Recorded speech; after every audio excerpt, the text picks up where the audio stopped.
Hello, welcome to another episode of Rustacean Station. I'm your host, Alan Wyma, and today we have DongYoon Kang. Hopefully I said the whole name correct, but I'll refer to you as KDY, as you asked. He is the creator and lead maintainer and everything for this project called SWC. Welcome, KDY. How are you? I'm doing well, thanks, and I'm the creator of the project, and thank you for the chance to give a talk. Well, it's great to have you on because I was a user of this SWC project. I didn't know it was created by somebody in South Korea, so I was quite surprised when somebody told me about that. And the project, what I used it for was actually, I used another library to read in a GraphQL file, and then I used SWC to create TypeScript files. And it was a very pleasant process, but I basically did everything with SWC. AST, the AST part. So that was a lot of fun. I learned a lot. It took me, I think, about a week. But in the end, actually, it worked very well. Like we're using it in the company, like I said, to create TypeScript files that mirror GraphQL implementations. And it was a pleasant process. So I just want to thank you for that creating this library. But I'm guessing that wasn't the main intention of this SWC library. Do you mind to kind of talk about what is SWC? Because I just have a very limited use of it. And also, what was your intention when you created it? SWC is short for Speedy Web Compiler, and I named it after the protocol named SPDY because it was a sort of parody for a quick thing, but it was confusing to some users, so I renamed it to Real Speedy Web Compiler. I created it to replace Babel because when I was young, I was just a web developer waiting for long compile time without HTML or no browser sync, and I had to wait literally 5 seconds just to get my edits visible to in the browser, and I thought it's too long for just single line edits, so I searched for the syntax and concepts of those things, and I wrote them in my to-do list. After then, when I have lots of time because of my life, I went to the university and I had lots of time, so I started SWC project to replace Babel. It's about implementing everything in Rust to make it fast, basically, because I tried optimizing Babel, but fundamentally Babel is written in JavaScript and it cannot be invoked in parallel, so there's fundamental limitation of the single core, typically referred as event loop, and that was not a good fit for CPU-heavy program like Babel. So I just created a new project instead of forking or similar thing. And about the GraphQL, it was like sort of plugin system or SWC can be used as a library, because one problem I found when I started SWC is that I had to implement everything by myself because there was no such library that supports using it as a library. And because of the experience, I made every part extremely modular, and yeah, that allows using it for transpiling GraphQL to something like TypeScript. Okay, that's interesting. Yeah, a lot of projects have come out because there's some frustration with the current tooling. So interesting to hear that it was Babel that kind of inspired you to work on this.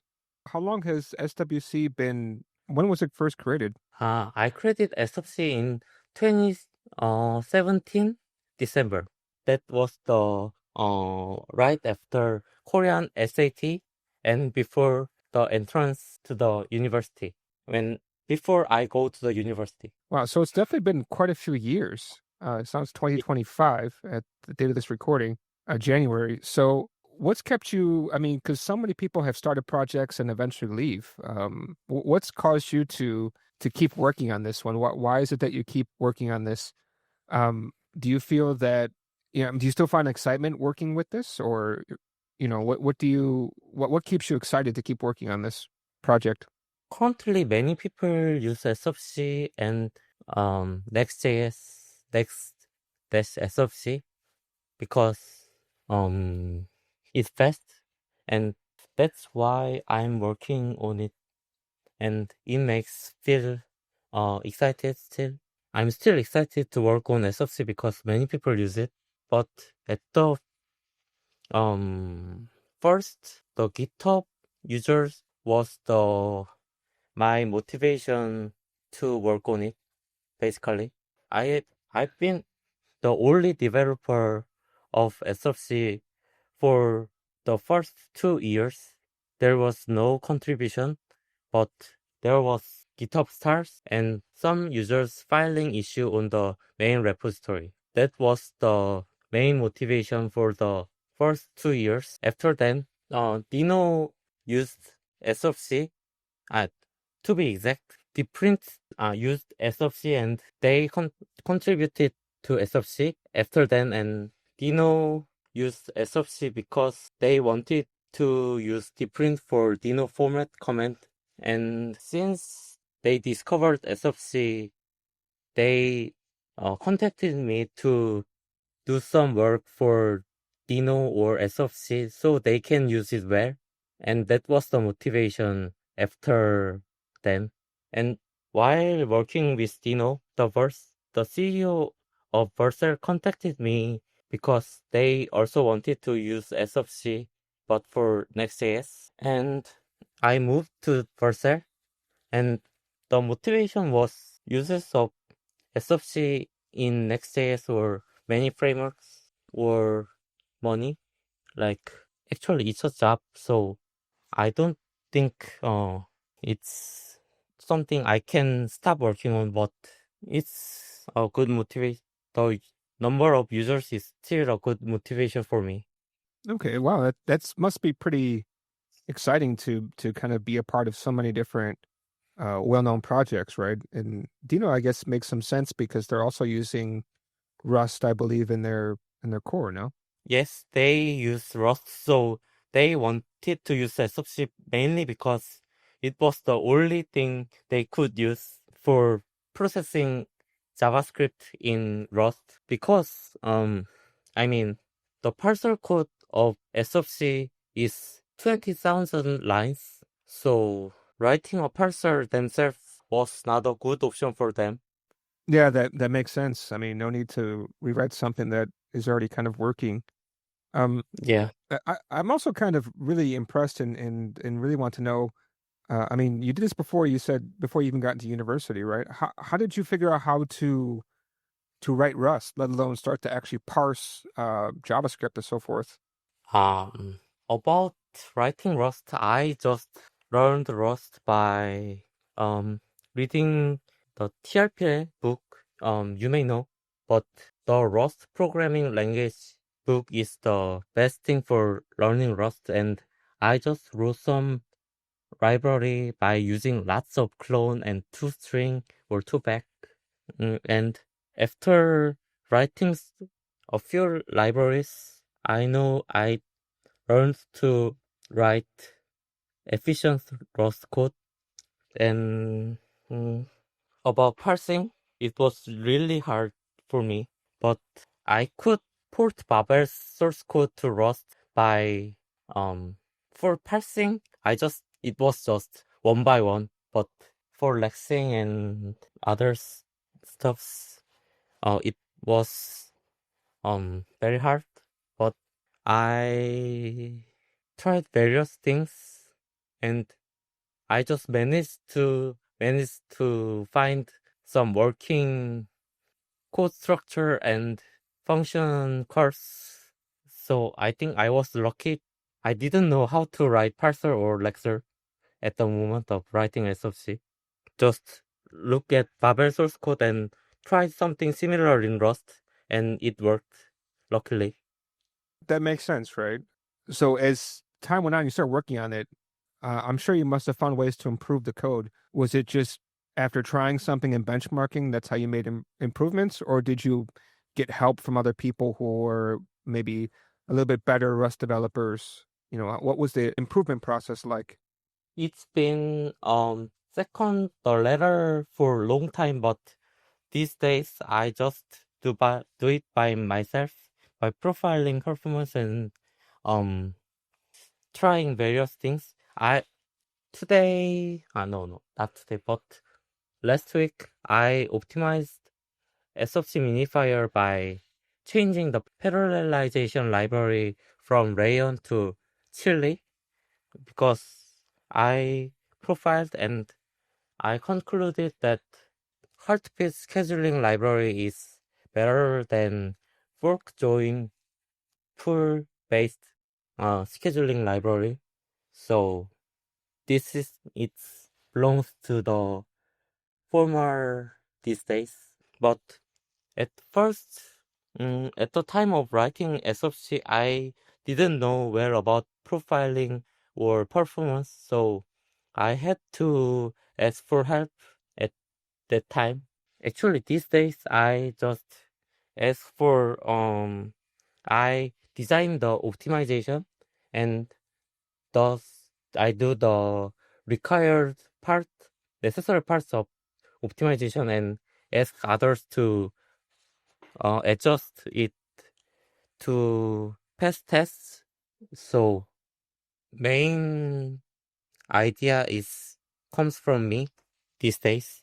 What kinds of contributions are people giving? It sounds like you're doing quite a bit of the work, but what kinds of things do people contribute back to the project? Mainly, initially it was bug reporting, but these days there are many core team members or core community member who maintains playground or alternative node binding, which can be used to use tsconfig along with SFC. And core team members contribute a lot to the project. Like some parts of SFC is written by core contributors, core team members, and they yearly maintains those parts. So almost all parts are maintained by me and one more core team members at the moment. So almost all tasks can be done by core team members, and they do, like fixing bugs or adding more syntaxes. That comes to stage 3. Oh, I didn't know you had other core team members. I mean, how many team members are there? There are 6 team members, including me. Is everybody else located in Korea, or are they all around the world? No, they are all around the world. 4 are from China, and one I'm from South Korea, and one is Korean but lives in USA. USA to Asia is quite a big time difference. How do you coordinate? Are you doing everything asynchronously where people just leave messages, or do you actually have dedicated meeting times so you can coordinate properly? We just do everything asynchronously. If everybody is across the world, how do you coordinate between what everybody's working on? Is it that people have a specific part of the project that they maintain, or is everybody kind of working all over the project? Actually, there's a part each core team members are participating in, and only the only one doing every part of SFC is me. And for example, 4 members contribute to the minifier of ECMA script minifier of the SFC, and only one member contribute to the WASM plugin runner of SFC, and 2 contributes to the compatibility transform of SFC, and that goes on like that. Only about SFC has HTML and XML processor, but the only person contributing to those is me. And yeah, each has specific parts they contribute to. But speaking about the minifier, you said you just did you told me that you did quite a big performance change recently, right? Yes, So how did you improve the performance? I I replaced the parallelization library from Rayon to Chili, and it was about the scheduling algorithm in parallelization, and it reduced the total runtime by 31% in some Next.js benchmarks, which is very big. How did you figure out that Rayon wasn't going to be enough? Because I believe a lot of people talk about Rayon, like they seem to think it's really, really good. So I'm surprised to hear that it's not very performant. I have lots of developer friends, and some of they discuss about. I saw they discussing about parallelization, and they said they mentioned the scheduling algorithm named Heartbeat, and I was interested by the talk, and I searched for the Heartbeat algorithm, and after reading some of the description, I found that it can be the solution for the pthread underscore cv underscore wait, which would be top item in many users' profile. And I tried it, and it worked. What was the performance difference? You said it was quite a big difference. It was 31% in total build time. It was very big. 31%. Wow, that's out of the two, it's already quite fast. That's quite a big difference. Do you know why there was such a big difference in the speed? Because minifier cannot be invoked in parallel by the Torpec or Webpack because it's really the last step of the build process. And Rayon is good. I know it's very high quality library, but it has some fundamental problem of fork join pull based parallelization, and Heartbeat algorithm solves the fundamental problem of fork join pull parallelization. So that's the reason. That's I think if it sounds interesting, I think they should read the paper. It's sort of fundamental problem in the parallelization, so that's why it can make such a big difference. Okay. Still good that you can still squeeze out more performance. Now, I'm also kind of curious too, because you have quite a few different packages, right? How many different Uh, packages are in SWC? SWC has lots of module for processing, but basically there are some common things for various languages like HTML, CSS, XML, and ECMAScript. More, it's named ECMAScript, but SWC modules are named ECMA, so I call it ECMAScript, but typically I said JavaScript for while talking about SWC, so it's mixed. Its compiling process can be talked like parsing and transpiling and generating code. So there are modules for each steps, but as transpiling has too many steps, those are split into separate modules based on the specification number, like ECMAScript 2017 or 2016. So the user who wants to apply specific transforms can find the transform easily, and those modules exist for each language, like SWC underscore ECMA underscore parser and or ECMAS SWC underscore HTML underscore parser, so they can easily find relevant modules or examples. And there are some extra modules, but basically those modules are just like that, like SFC underscore programming language underscore feature. That's all. Yeah, because I remember that it was very packaged where I had to add in quite a lot of packages to get the features that I needed. So it seems like the project is quite big. Like I'm guessing you have some kind of idea about how many lines of code you have. It must be what 500,000 at least. It's about 637,000 lines of code, gross code. Oh, it's quite a lot to maintain. Um, Yeah, and and and this is your full-time job, right? You're just doing this every day? yep. It's a quite fun job for me. Yeah, I bet. Now, so you've stopped working in web, right? So are you actually still doing other work besides this project, like doing something else with web? Because that was your original what you're originally doing. Uh, Actually, I just do everything in development, and I currently have side project based on Next.js and some in Flutter. I have learned uh, Android mobile or Java, Kotlin, Flutter, Dart, Golang, and everything if I need.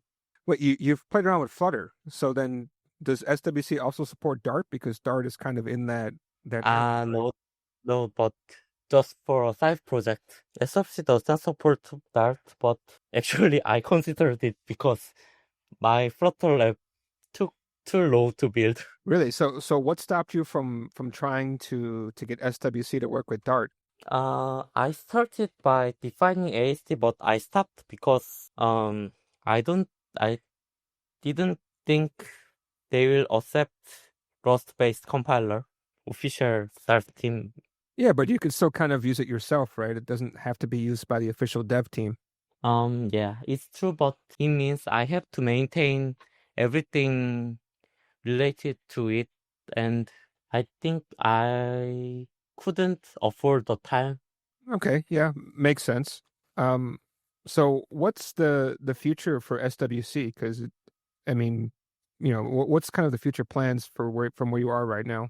Basically, I want to create one more module for SFC that can be used to optimize in a smart way, like inspecting other modules. So it can be called cross module optimizer that can be used to make the changes, but very smart way. There are lots of things that can be done by compiler but not by user. So I want to create something like that. And that's going to be put into SWC, you said. Yes. So they Okay. can uh actually I wrote a simple tool that can be used to make some optimization in to the files in node modules directory, but it's not public yet. It's still being worked on, or what's stopping you from releasing it? Ah, I I will I have to implement more optimizations to release it. It's very simple at the moment, but I will release it after implementing more optimizations. So how do you find the time to actually work on this?